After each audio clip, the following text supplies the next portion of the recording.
நம்மளுடைய சேனலில் வந்து சிக்கன் பிரியாணி எப்படி செய்கிறதுன்னு தான் பார்க்க போகிறோம். இதுக்கு முன்னாடி 1 கிலோ சிக்கன் பிரியாணி எப்படி ஆக்குறதுன்னு என்னுடைய சேனலில் வந்து வீடியோ போட்டிருக்கேன். இப்போ வந்து 1/2 கிலோ சிக்கன் பிரியாணி வந்து எப்படி செய்கிறதுன்னு தான் பார்க்க போகிறோம். இதுக்கு வந்து நான் 1/2 கிலோ சிக்கனை வந்து க்ளீன் பண்ணி எடுத்து வச்சுருக்கேன். இது வந்து இருக்கட்டும். ஃபஸ்ட்டு சிக்கன் செய்கிறதுக்கு முன்னாடி நம்ம என்னென்ன செய்யணுமோ அதை இப்போ வந்து செஞ்சிடலாம். இப்போ இந்த சிக்கன் வந்து ஓரமாக இருக்கட்டும். நெக்ஸ்ட்டு வந்து நம்ம 1/2 கிலோ பாஸ்மதி ரைஸை வந்து ஊற போட்டுடலாம்.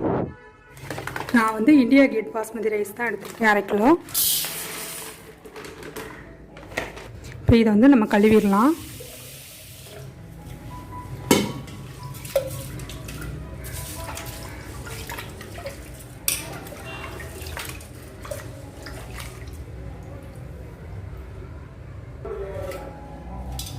இப்போ இதை வந்து கழுவியாச்சு. இப்போ நான் தண்ணி ஊற்றி ஊற வச்சுக்கிறேன். நம்ம இதை ஓரமாக எடுத்து வச்சிடலாம்.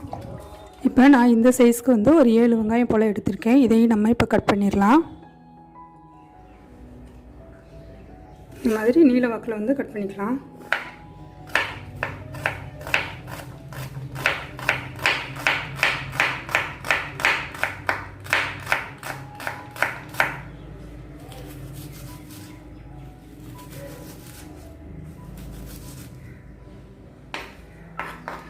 வெங்காயம் வந்து நல்லா மெல்லிசாக கட் பண்ணோம்னா வெங்காயம் வந்து சீக்கிரமாக வதங்கிடும். இப்போ வெங்காயம் எல்லாத்தையும் நம்ம கட் பண்ணியாச்சு. இந்த மாதிரி நல்லா மெல்லிசாக நீல வாக்கில் வந்து கட் பண்ணியாச்சு. இப்போ பிரியாணி வந்து எப்படி செய்யுதுன்னு நம்ம ஸ்டார்ட் பண்ணிடலாம். பாத்திரம் வந்து நல்லா ஹீட் ஆகிடுச்சு. இப்போ நம்ம வந்து எண்ணெய் சேர்த்துலாம். 100 ml எண்ணெய் வந்து சேர்த்துக்கிறேன். எண்ணெய் வந்து நல்லா ஹீட் ஆகிடுச்சு. இப்போ நான் இந்த அளவுக்கு வந்து பட்டை சேர்த்துக்கிறேன். ஒரு 5 ஏலக்காய், ஒரு 7 கிராம்பு வந்து சேர்த்துக்கிறேன். இது நல்லா பொரிஞ்சதுக்கப்புறமா நம்ம கட் பண்ணி வச்சுருந்த வெங்காயத்தையும் சேர்த்துடலாம். பாருங்கள், இப்போ நல்லா பொரியுது. இப்போ நம்ம கட் பண்ணி வச்சுருந்த வெங்காயத்தை சேர்த்துடலாம்.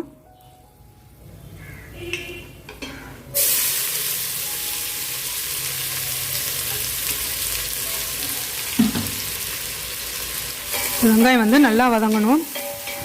நல்லா ப்ரௌன் கலர் வர வரைக்கும் இந்த வெங்காயத்தை வந்து நம்ம வதக்கணும். இது வந்து வதங்கட்டும். நம்ம அடுப்பை வந்து மீடியம் ஃப்ளேமில் வச்சுட்டு இது ஒரு பக்கம் வதங்கட்டும். அதுக்கடையில் தக்காளி, புதினா இதையெல்லாம் நம்ம க்ளீன் பண்ணி எடுத்துடலாம். இப்போ இதை நம்ம மூடி வச்சிடலாம்.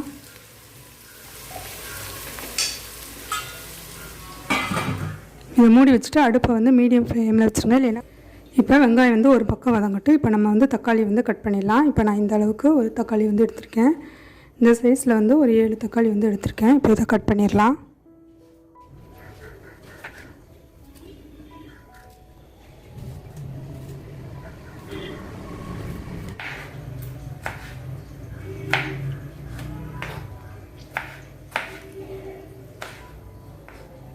இப்போ தக்காளியும் நம்ம கட் பண்ணியாச்சு. இப்போ இதை நம்ம ஓரமாக எடுத்து வச்சிடலாம்.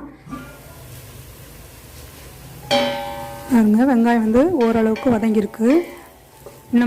இது இன்னும் கொஞ்சம் நேரம் வதங்கட்டும். இப்போ நம்ம மூடி வச்சிடலாம் மறுபடியும். இப்போ வெங்காயம் வந்து வதங்கிச்சான்னு பார்த்துடலாம். அளவுக்கு ப்ரௌனாக வதங்கியிருக்குன்னு இந்த அளவுக்கு நம்ம வதக்கி விட்டுறணும். இந்த அளவுக்கு நம்ம வெங்காயத்தை வந்து வதக்கிக்கணும். வெங்காயம் வந்து நல்லா வதங்கிடுச்சு. இப்போ மிளகாய் தூள் வந்து சேர்த்துடலாம். இப்போ நான் 1 டேபிள் ஸ்பூன் அளவுக்கு வந்து மிளகாய் தூள் வந்து சேர்த்துக்கிறேன். 1 டேபிள் ஸ்பூன் அளவுக்கு வந்து மிளகாய் தூள் வந்து கரெக்டான காரமாக இருக்கும். உங்களுக்கு வந்து எக்ஸ்ட்ரா காரம் வேணால் இன்னும் கொஞ்சம் வந்து காரம் சேர்த்துக்கோங்க. இதை எண்ணெயில் வந்து நல்லா வதக்கி விட்டுறலாம்.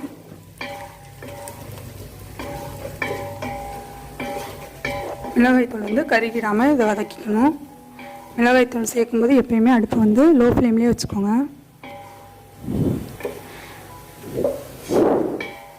மிளகாய்த்தூள் வந்து வதக்கி விட்டாச்சு. நெக்ஸ்ட் வந்து தக்காளி வந்து சேர்த்துடலாம்.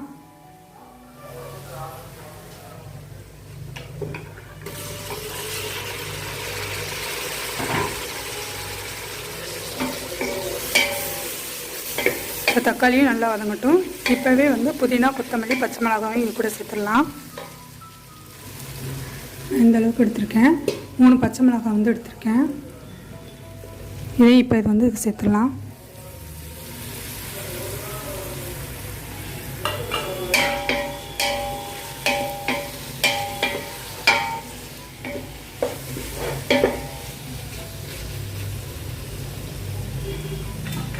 இப்போ இதை மூடி வச்சிடலாம்.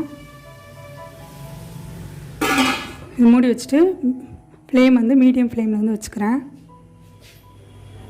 இது ஒரு பக்கம் வதங்கிட்டு இருக்கட்டும். நான் இன்னொரு பக்கம் வந்து தண்ணி வந்து கொதிக்க வச்சுருக்கேன். ஒரு 3-3.5 லிட்டர் தண்ணி அளவுக்கு நான் இன்னொரு அடுப்பில் வந்து கொதிக்க வச்சுருக்கேன். ஒரு அடுப்பில் வந்து தண்ணி கொதிக்கிறதுக்காக வச்சுருக்கேன். அது வந்து கொதிக்கட்டும். இந்த சைடு வந்து பிரியாணிக்கு தேவையான மசாலாவும் வதங்கட்டும். இப்போ அது வரைக்கும் நம்ம வந்து வெயிட் பண்ணலாம்.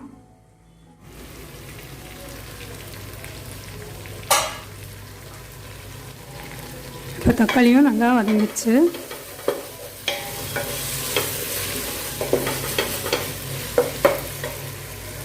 இந்த ஸ்டேஜில் நம்ம இஞ்சி பூண்டு பேஸ்ட் வந்து சேர்த்துடலாம். இஞ்சி பூண்டு பேஸ்ட் வந்து ஒரு 2லேருந்து 2.5 டேபிள் ஸ்பூன் அளவுக்கு சேர்த்துக்கலாம்.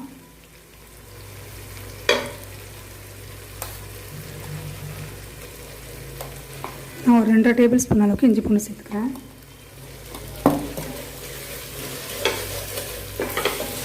இஞ்சி பூண்டு பேஸ்ட்டு எப்படி அரைக்கிறது என்னுடைய சேனல்லே வீடியோ இருக்குது, அதையும் பார்த்துக்கோங்க.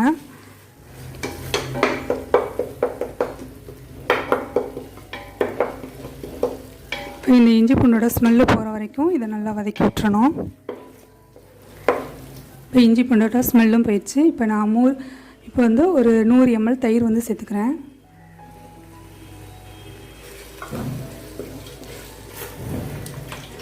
தயிரையும் நல்லா மிக்ஸ் பண்ணி விட்டுறலாம்.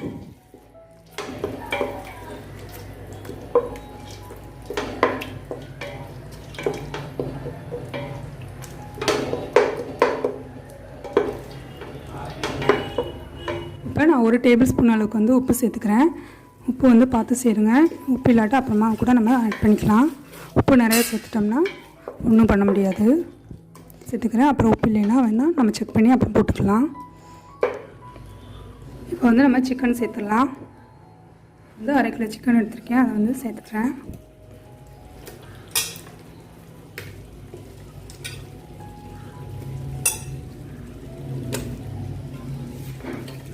கிரேவி கூட நல்லா மிக்ஸ் பண்ணி விட்டுறலாம்.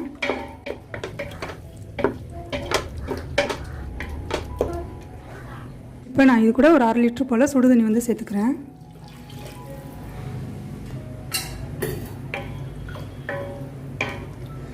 இது வந்து ஒரு பக்கம் கொதிச்சிக்கிட்டு இருக்கட்டும். இப்போ அடுப்பை வந்து லோ ஃப்ளேமில் வச்சிடலாம்.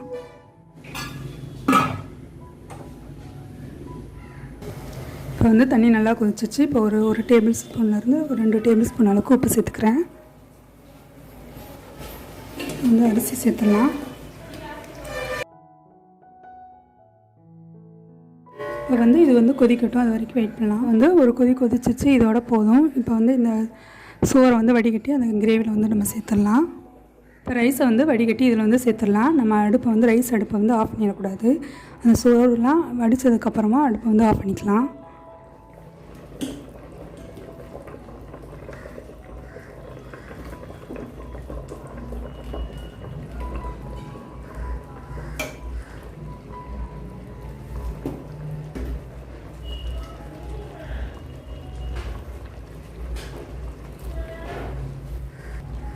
இது லைட்டாக மிக்ஸ் பண்ணி விட்டுறலாம்.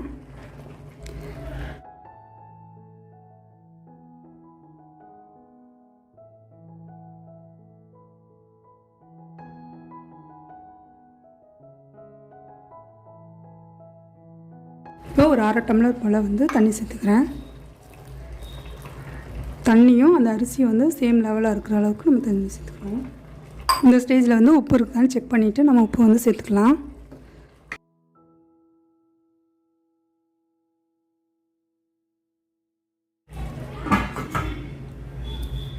ஃபைவ் மினிட்ஸ்க்கு அப்புறமா இதை நம்ம தம்மில் போட்டுடலாம்.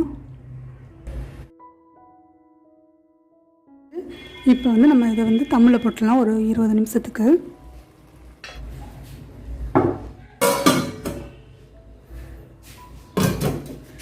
இது மேலே வந்து அரிசி வேக வச்சா அந்த சுடு தண்ணியை வந்து நம்ம தூக்கி வச்சிடலாம். இப்போ இது 20 மினிட்ஸ் ஆகட்டும். இப்போ நம்ம தயிர் பச்சடி வந்து செய்யலாம். பிரியாணி ரெடி ஆகட்டும். அதுக்கு இடையில் நம்ம தயிர் பச்சடி வந்து எப்படி செய்கிறதுன்னு பார்த்துடலாம்.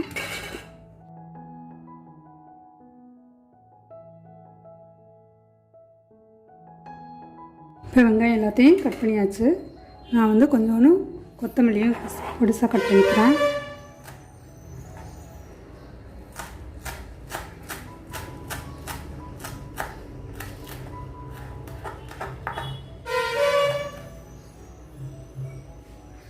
இப்போ 2 பச்சை மிளகாவையும் பொடிசாக கட் பண்ணிக்கிறேன்.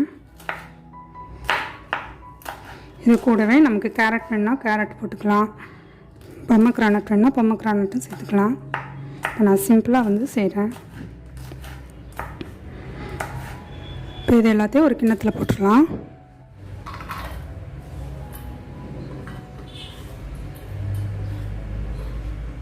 இப்போ இது கூட தயிர் சேர்த்துடலாம். நமக்கு எந்த அளவுக்கு தயிர் தேவையோ அந்த அளவுக்கு சேர்த்துக்கலாம். இப்போ இதுக்கு தேவையான அளவுக்கு உப்பு சேர்த்துடலாம். இது எல்லாத்தையும் நல்லா மிக்ஸ் பண்ணி விட்டுறலாம். இப்போ நம்மளுடைய ஆனியன் ரைத்தா வந்து ரெடி ஆகிடுச்சு.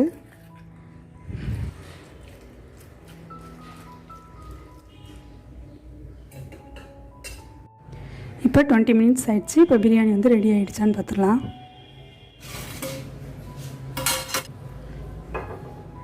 இப்போ பாருங்கள், தண்ணி எதுவுமே இல்லாமல் சூப்பராக ரெடி ஆகிடுச்சு. அடியில் வந்து லைட்டாக இப்படி மிக்ஸ் பண்ணி விட்டுக்கலாம்.